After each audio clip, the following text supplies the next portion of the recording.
It's easy to focus on the big names in free agency. The Mike Evans, the T. Higgins, the Michael Pittmans of the world. Understandably, they're the ones getting the big time franchise tags or the big money extensions, and for good reason. They're awesome at football. That said, everyone, we are going to still see plenty of more under the radar players make some noise in both real life and in fantasy land next fall who won't be demanding those same sort of pricey contracts. Presenting the other guys of the 2024 free agency class. It's a wooden gun. Oh! Specifically, 4 players who I think low-key have a major chance of making a big-time impact in 2024 and beyond. Up first, I want to give a shout out to running back Zach Moss, formerly of the Bills and more recently the Colts. The cousin of Santana and Sonoris, Moss really started to make a name for himself during the early parts of 2023 when Jonathan Taylor was missing time with a back injury. Seriously guys, if you were lucky enough to scoop this dude up on your waiver wire, you don't need me to tell you how good he was, but out of those 4 spot starts, 3 such times he finished with over 100 total yards and a score, most notably in week 5 going for 195 total yards and 2 touchdowns against a Titans defense that at that point we all still thought was very stout against opposing rushing attacks. Now, obviously a large part of that early season success was due to the volume being afforded to Moss while JT was sidelined. That said, if you look at the actual snap rates throughout the season, Moss was able to keep this far more as a 1A, 1B committee during the following couple of months than anyone thought was possible at the beginning of the season. And for good reason. It wasn't like Moss was just going out there and only putting up numbers on the back of volume. We're talking about a guy that finished as the 5th best running back in terms of next-gen stats, rushing yards over expected. Only Devin Achane, Christian McCaffrey, Jalen Warren, and James Conner made more out of their opportunities on the ground than Moss in 2023. Now, in terms of Moss's best potential landing spot, at least for fantasy purposes, guys, it's going to come down to who has the most opportunity and where Moss has the best chance of getting that 3-down featured role.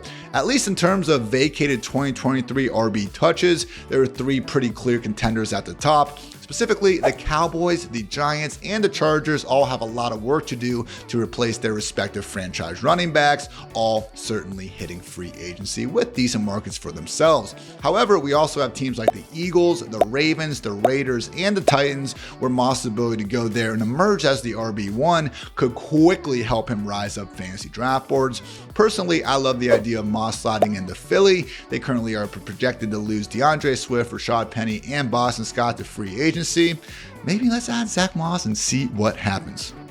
Up next, I want to talk a little bit Jaan Jennings, guys. Now, this 49ers complimentary receiver is in fact a restricted free agent, meaning the team has until March 13th at 4 p.m. Eastern to go ahead and tender him and make it a hell of a lot harder for any other squads out there to pull him away from San Fran. And hey, he might not even get to that point because the Athletic's David Lombardi reports that the 49ers are hopeful to reach a long-term deal with Jennings before they even have to worry about the tendering process.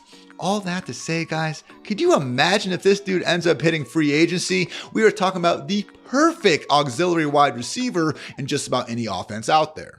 He's perfect.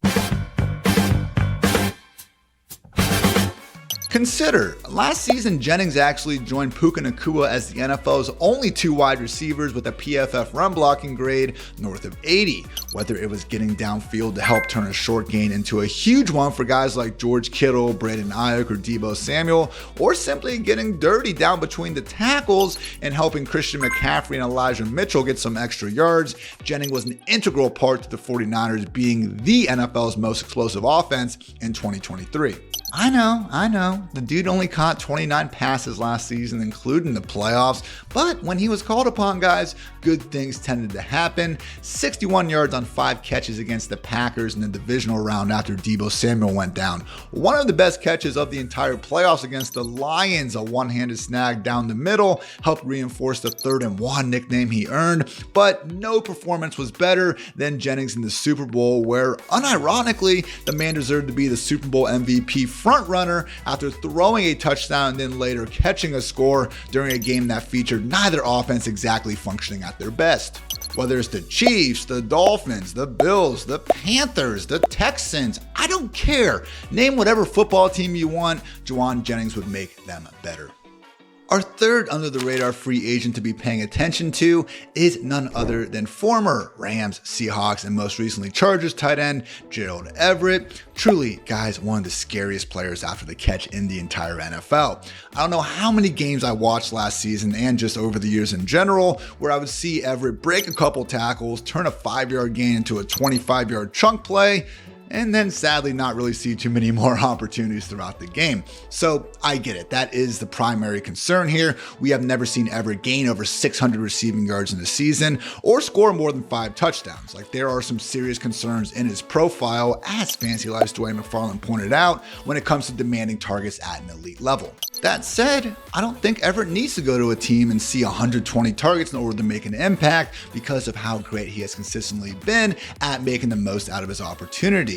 Consider, guys, over these past 4 seasons, Everett has averaged at least 5.2 yards after the catch per reception in each and every year, consistently finishing as a top 10 tight end in terms of this efficiency after the catch. The film backs it up. The man rocks a dark visor in number 7. What more could you want out of an auxiliary piece of your passing attack? I do think the best potential fit for Everett would be the Cincinnati Bengals, considering they literally don't have a tight end under contract right now and probably don't need to be investing in a huge game changer at the position since they are already blessed with Jamar Chase and T. Higgins. The Patriots, Seahawks, and Commanders are another 3 squads with plenty of opportunity considering they have over 75 vacated targets in their tight end room relative to who was on the roster last season. I'm not saying we need to see Everett go to any of these teams and be the number 1 pass catcher. That said, guys, based on his efficiency over the year with the football in his hands, I do think Everett can be a plus starter on more offenses than not around the league. And finally, gotta give some love to your favorite NFL journeyman's favorite NFL journeyman. That's right, 31-year-old signal caller Jacoby Brissett entered the NFL back in 2016 and has since spent time with the Patriots, the Colts, the Dolphins, the Browns, and most recently, your Washington Commanders. Now, the first 3 stops of his career didn't exactly lead to a ton of highlights, but over these past 2 years, people, we have really seen Brissett reach the height of his powers. Specifically, we're talking about the NFL's 8th ranked quarterback in EPA per dropback and the 3rd ranked signal caller in completion percentage over expected among all QBs with at least 300 dropbacks over the past 2 seasons. Do you hear that? 8th and 3rd. And like the 2 statistics that we lean on most when trying to evaluate quarterbacks, Brissett has truly made the most out of his opportunities over these past 2 seasons. Now, the heavy majority of that production did occur in Cleveland when he was the Browns' number 1 quarterback during Deshaun Watson's 11-game suspension. That said, from what we saw in Washington last year, it sure doesn't seem like Jacoby ended up turning back into a pumpkin overnight. Specifically, guys, this man went 18 for 23 for 224 yards, 3 touchdowns, and 0 interceptions during his limited 2023 action. Even more impressively, though, is looking at what he actually achieved on a per-drive basis. Guys, 5 drives for Jacoby over a 2-game stretch where Washington was trailing in the second half. Sam Howell threw a horrible interception. I know, there were a lot, but just believe me, a couple of them happened there. And then Jacoby got to take over.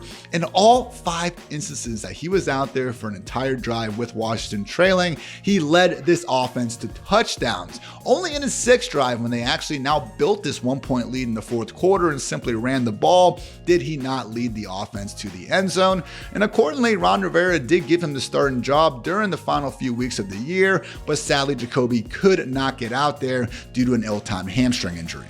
Whether it's your union with the Patriots to help coach up whoever they wind up selecting inside of the NFL's top 3 picks here in the 2024 draft, maybe the Minnesota to help replace Kirk Cousins if he's going to go ahead and take his talents elsewhere, Las Vegas, Atlanta. I think there are so many options out there for Jacoby to be that sort of veteran bridge quarterback who, no, you aren't exactly devoting the next half decade of your franchise to, but at the same time, you can bring in, coach up your quarterback of the future, and actually keep your team competitive in the near term as well. That's it for me, guys. Thank you for tuning in. I don't know about you, but I'm pretty freaking ready for some legal tampering to get going on next week. But yeah, let me know in the comments any other under the radar free agents that you might be having your mind on and probably want to go be joining your favorite team. So check out Fantasy Life. Gonna have a free agency tracker up throughout the week and plenty of more content along the way. Appreciate you tuning in and have a great rest of your day.